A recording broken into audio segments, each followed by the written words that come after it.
I apologized for the appearance of my daughter-in-law, which my mother-in-law found displeasing. During my father-in-law's 60th birthday celebration, she reprimanded me in front of our relatives, lamenting not just her lack of attractiveness, but also her perceived incompetence. It was truly humiliating.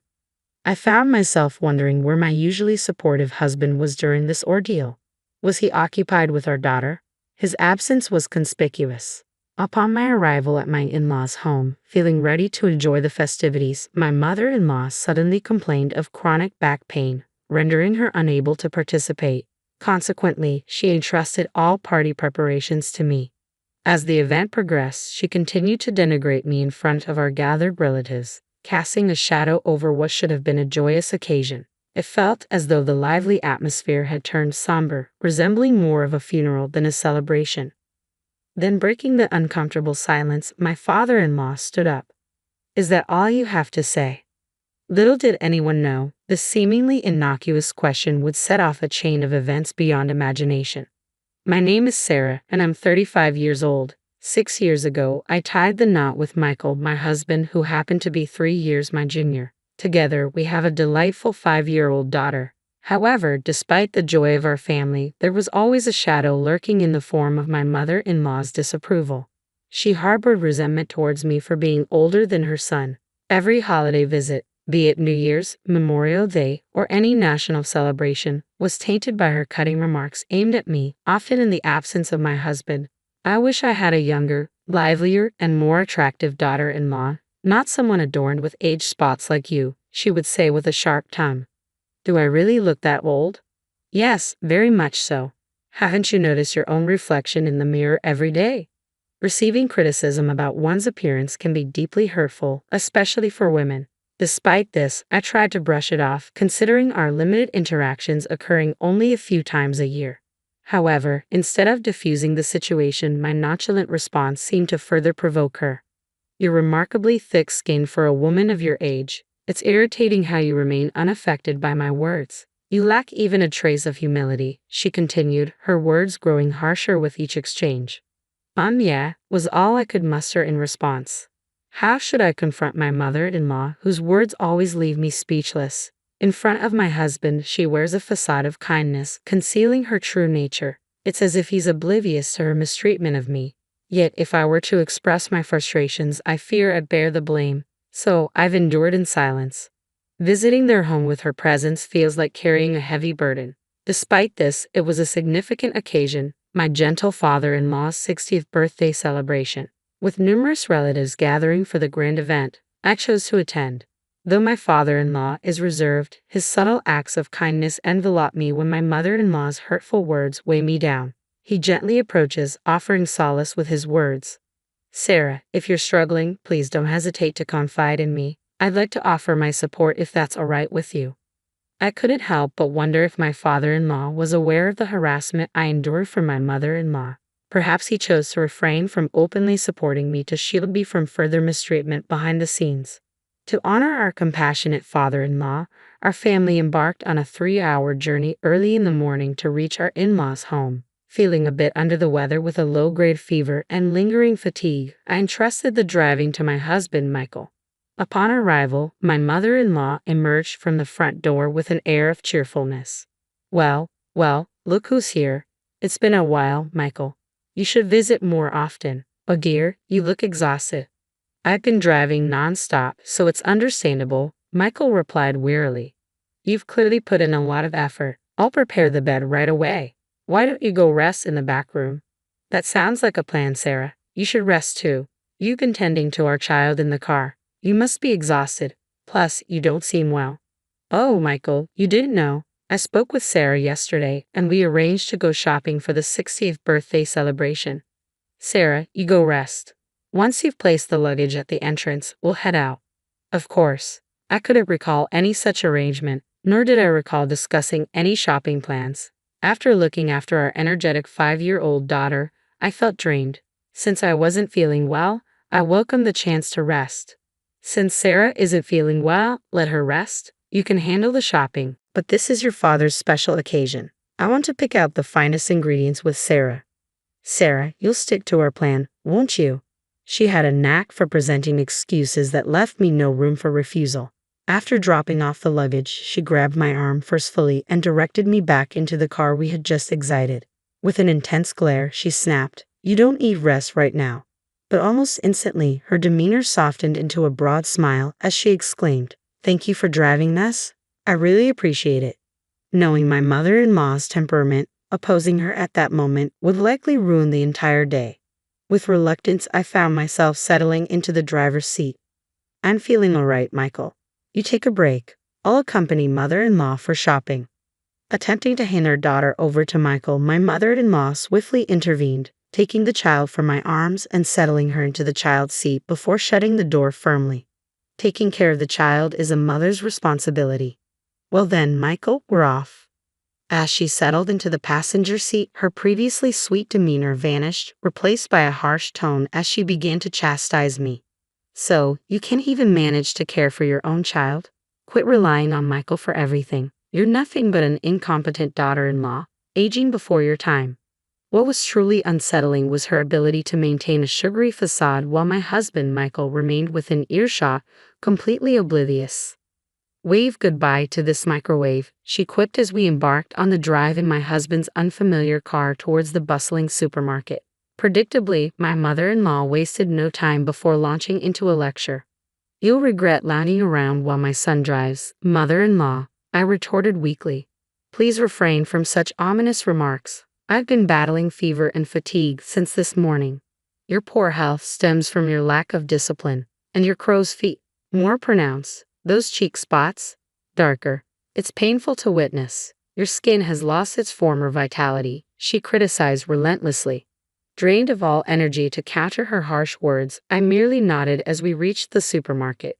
This is utterly exhausting. How do daughters-in-law worldwide endure such treatment from their mothers-in-law? My spirited mother-in-law sprang out of the car without a word of gratitude, immediately thrusting 2 shopping carts into my hands. "Move faster, you're so slow." Attempting to steer clear of the bustling crowds, I lagged behind, but she surged ahead, filling the carts with extravagant items like USDA prime beef, crab, salmon roe, and melons. She then proceeded to toss in unnecessary items. "Mother-in-law, do we really need all of this right now?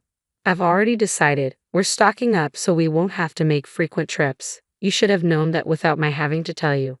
Feeling utterly helpless, I allowed her to dictate the shopping list. By the time we finished, the carts were overflowing. "Let's head to checkout. Move quickly now, no dawdling." Despite her haste, when it was time to settle the bill at the checkout counter, my mother-in-law made no move to retrieve her wallet. "Mother-in-law, the payment," I ventured. She kept her hands folded behind her back, unmoving. When I pressed her again for the money, she shot me an angry glare. "You should foot the bill for everything." "Excuse me," I stammered. "As a wife, it's your responsibility to cater to your husband's family. Don't be miserly, just pay up." Reluctantly, I ended up covering the entire bill at the register, totaling $300. With no cash on hand, I had to charge it to my credit card. As a part-time worker trying to support my child, this financial blow hit hard. What made matters worse was that I had brought $300 as a birthday gift for my father-in-law's 60th birthday, but now I couldn't use it. This expense meant tightening our belts even further in the future, adding to the already heavy burden. I wonder how I'll break this news to Michael. If I were to speak up about this treatment, my mother-in-law might cause a scene. During the car ride home, she continued her onslaught of insults, showcasing an impressive array of verbal attacks. On our arrival home, my husband remained fast asleep, likely exhausted. Sensing an opportunity, my mother-in-law's smile widened as she began to assert her authority over me. "After you've put away the groceries, go eat in the garden immediately. Could I please have a moment to rest? You have no right to defy your mother-in-law. This is the consequence of letting Michael drive alone. You brought this upon yourself," I muttered. "If you have time to argue, then you have time to work. Hurry up, we're running out of time. After you've eaten, clean the bathroom and the toilet." Despite the injustice of the situation, I had no option but to endure it. Throughout the day, I toiled in the garden, pulling out weeds before tackling the grime and yellow stains in the bathroom and toilet. As I worked, I consoled myself with the thought that once the 60th birthday celebration concluded, I could enjoy some respite from my mother-in-law's presence. Just as I finished cleaning, my husband stirred from his slumber, surprised to find me still at work. Sarah, are you all right? If you're not feeling well, don't push yourself too hard. Take a break, he urged. Thank you, I'll take you up on that, I replied wearily. Ouch, that hurts.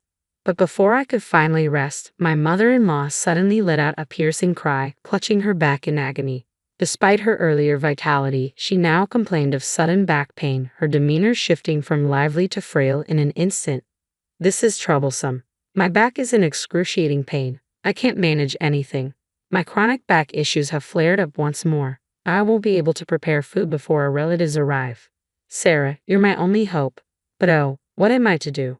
While her distressed demeanor seemed somewhat contrived, if her chronic back pain was genuine, then standing in the kitchen would indeed be impossible for her.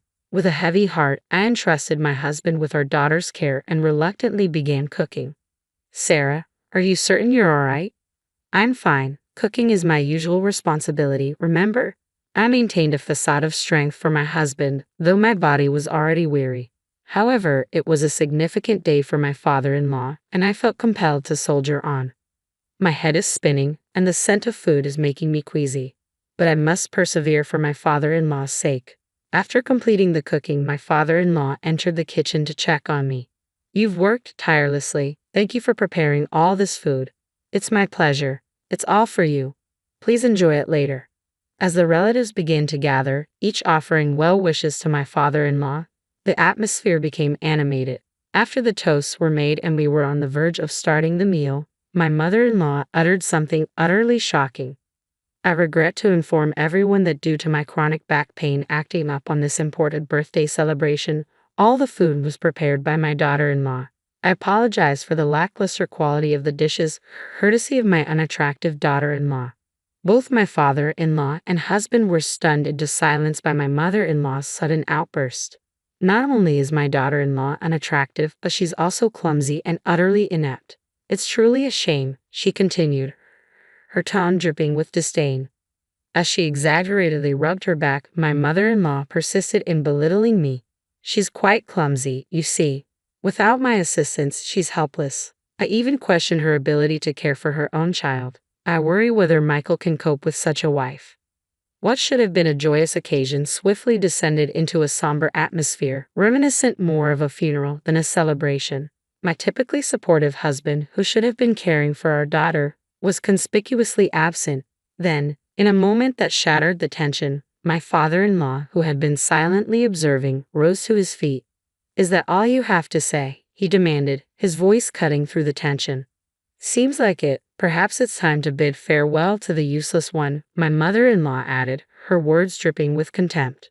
In that instant, my husband strode into the room, carrying our daughter in a suitcase. His expression was unusually stern. Dad, as you suggested, I've packed her belongings, he declared firmly. My mother-in-law's smile hinted at satisfaction. Sarah, it appears you're being shown the door, she taunted. But to her astonishment, my husband handed the suitcase to her. What? My father-in-law's booming voice delivered the final blow. Take that and leave this house immediately. Despite her initial confusion, my mother-in-law swiftly grasped the gravity of the situation. Why am I the one being asked to leave? It's Sarah who's incompetent. The bathroom is always covered in mold, the toilet left filthy, and you dare to label Sarah as useless when you hardly lift a finger to cook. And let's not forget how terribly you've treated her. I've had my fill. It's a mother-in-law's responsibility to guide her daughter-in-law. I was merely pointing out her flaws. Guidance. Please. Do you think we're living in? My father-in-law began, but the raised eyebrows of an enraged father-in-law left no room for support. Realizing she wouldn't garner any sympathy from him, my mother-in-law resorted to her usual theatrics, turning to my husband and bursting into tears. Michael, don't get the wrong idea. Someday, we might have to take care of your father, right? So, I was trying to teach Sarah how to be a good wife, as difficult as that may have been. Taking care of him, that's a joke. I won't be fooled by you anymore. You've been mistreating Sarah all along, even today. Despite feeling unwell, she still came to celebrate Dad's 60th birthday. Sarah volunteered to join the celebration, didn't she? Don't deny it. And you made her foot the bill for the groceries, didn't you? I found a receipt from today in her bag when she was trying to get candies for our daughter. It clearly shows Sarah paid with her credit card. I just asked her to pay because I didn't have any cash on me. I was planning to reimburse her later, honestly. Really? If I hadn't noticed, you would have stayed silent about it. I've ignored the typical mother-in-law and daughter-in-law conflicts, but you've crossed a line. I'm tired of living with such a spiteful old woman. Witnessing my husband and father-in-law turn away from her, my mother-in-law reverted to her usual theatrics, blaming me with all her usual dramatic flair, tears streaming down her face. No, I haven't vocalized it, but it's undeniable that you've been mistreating me, isn't it? For the sake of my father-in-law and my husband, who had shown me unwavering support, I summoned the courage to speak the truth for the first time. I refused to let my mother-in-law continue to dictate the narrative. That's correct. We were informed by Mia. We're aware of the derogatory remarks you made about Sarah at the supermarket and in the car afterward. You forced Sarah to handle all the weeding and cleaning in the house. Yeah, Grandma was mean to Mommy. She made her clean lots of things. You can't just dismiss a child's words. Maya doesn't lie. Let's review the dash cam footage. That should clarify everything. Excellent suggestion, Sarah. I'll do that right away. Ignoring his mother's protests, Michael strode out to the parked car, starting the engine and pulling up the dash cam footage. The latest model, equipped to record both the road and the car's interior, provided crystal clear visuals, including facial expressions. It's all there. She said those things. I murmured. I'm appalled, echoed everyone as they watched the footage unfold. This is utterly unacceptable. Unbelievable. Meanwhile, my mother-in-law, who had remained inside the house, adamantly denying any wrongdoing, began to panic as tension thickened, rushing barefoot toward the car. Stop this immediately. Don't watch. But no amount of shouting could halt the revelation. With all her transgressions laid bare, my mother-in-law stood speechless, stunned into silence. That's when my father-in-law casually handed her a single piece of paper. I've filled out my portion. You just need to complete yours and submit it. What? Is this a divorce form? I had to prepare it just in case. I never imagined I'd have to use it. Never darken my doorstep again. Wait, I promise to change. Promises won't suffice, Sarah. Please find it in your heart to forgive me. Seeing my mother-in-law plead for forgiveness, tears streaming down her face, was a pitiful sight. But I suspected it might be yet another performance. With resolve, I gently pushed her away. You've revealed your mistreatment of your daughter-in-law. I can never forgive you. It's best you leave before the neighbors become involved. Oh no, this is dreadful. The commotion caught the attention of neighbors who observed from a distance. Perhaps unwilling to create a scene, she swiftly accepted the divorce papers and her suitcase, miraculously recovered from her supposed back pain, and dashed out of the garden. With the villain swiftly dealt with, our once tense home was now heavy with remorse. I apologize for all this disruption during your 60th birthday celebration, Dad, I said sincerely, bracing for his response. Sarah, you bear no blame. I'm the one who should apologize for all the trouble we've caused. Let's put this behind us and start anew, he replied. A smile graced my father-in-law's face. The relatives, too, looked on with sympathetic expressions. Later, they commended the dishes I had prepared and enjoyed them with gusto. In that moment, all weariness seemed to evaporate into thin air. Thus, we commemorated my father-in-law's 60th birthday in grand style. Despite her initial reluctance, my mother-in-law eventually agreed to the divorce, and it concluded amicably.